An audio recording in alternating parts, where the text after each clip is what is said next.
three succubi went out for a wild night with zero limits. But everything changed when they found a human baby abandoned under the stars. What was supposed to be chaos, parties, and hookups turned into sleepless nights, panic, and diapers. And somehow, the most dangerous girls in the city ended up becoming something they never expected. 6 months later, that same baby takes his first steps and makes every second of their hell worth it. The story begins with the roar of an engine tearing through the night sky.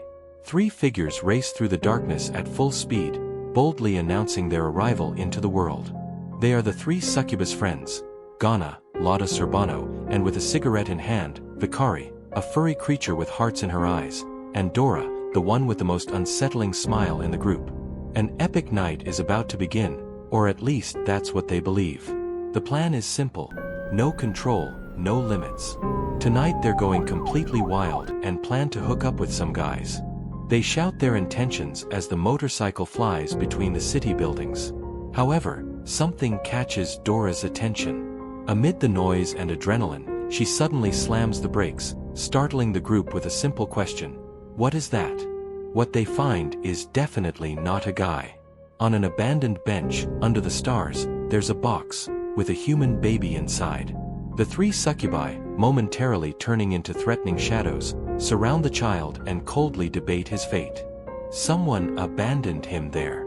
Alone, he won't last long. So what do they do with him? The answer comes naturally. For Dora, abandoning a man, even a tiny one, so precious and perfectly good, goes against Gamma's sustainable development goals. More practical, Ghana is already inspecting the baby and confirming the obvious: he's very small in every sense. The group picks him up without further discussion. Their wild night is officially cancelled, or postponed.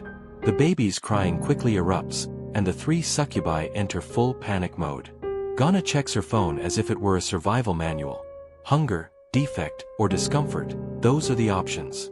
Vicari, without any filter, yells at the baby to be a man and stop crying. The baby ignores the advice and cries even louder. Then Ghana makes an executive decision: Vicari should produce milk. The problem is, Vicari hasn't produced any lately, so she doubts anything will come out. This leads to the most uncomfortable question of the night: what are those breasts even for then? Meanwhile, their research reveals that in the human world there's something called powdered milk. With some effort and preparation, it seems the succubi might be able to produce it too. Vicari starts trying, squeezing and squeezing. However, their next destination ends up being the nearest supermarket. The succubi fill a cart to the brim with powdered milk, baby bottles, diapers, and other items. But there's a small problem: they don't have money, and carrying everything out isn't realistic either. While they debate what to do, Ghana already has an idea forming in her mind, one that involves her natural abilities. At the supermarket checkout, the target appears, a businessman.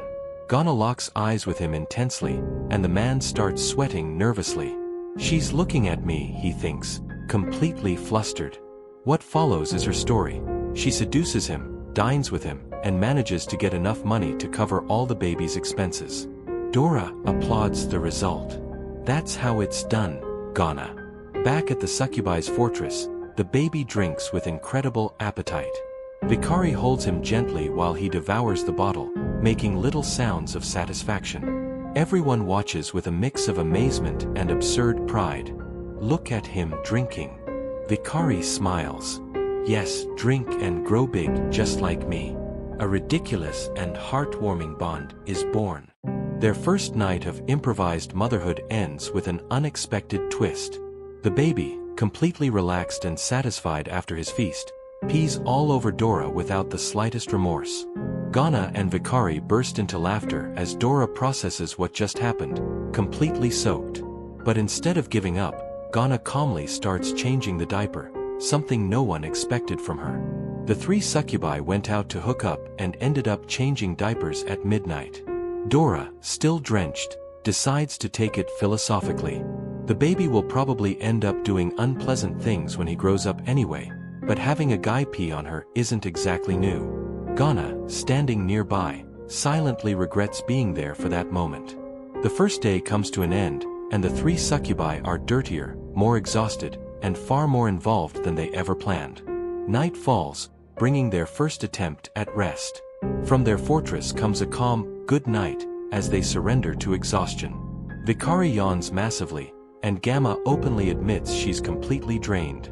Even though it's still early, no one has the energy to argue. The decision to sleep is unanimous and unquestioned. But the universe has other plans. The baby, completely unaware of schedules or consideration for others, unleashes an apocalyptic cry in the middle of the night that shakes the fortress walls. Ghana, with bloodshot eyes, tries the succubus method, threatening him with things a baby can't understand. The result is predictable.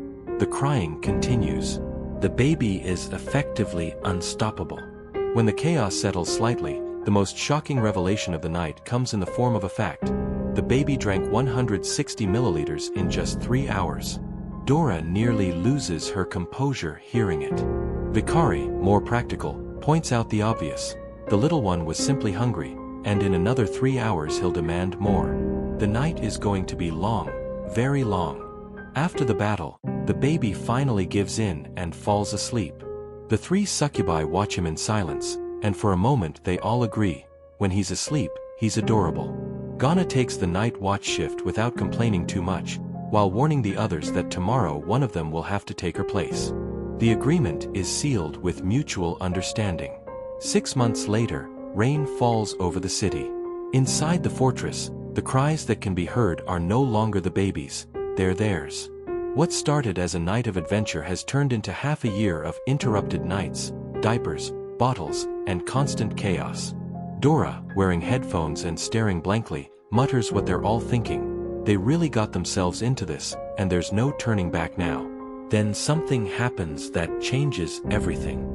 The baby isn't really a baby anymore. He takes his first steps on his own. 2 clumsy, historic little steps right in the middle of the room. Vikari collapses to the floor out of pure excitement. Ghana records it on her phone, unable to hide her smile. And Dora points at the moment with her arms stretched out, shouting with more joy than she ever has before, he's walking. 6 months of hell, and it was worth every second. But even in that moment of pure tenderness, a succubus is still a succubus. As the child takes his first steps, the group debates between pride in seeing him grow and nostalgia because he won't be so small and adorable anymore. Vikari bursts out emotionally and runs off. Ghana calls out to her. And somewhere between the chaos and the laughter, the 3 succubus friends who went out to hook up one night became something none of them ever thought they could be.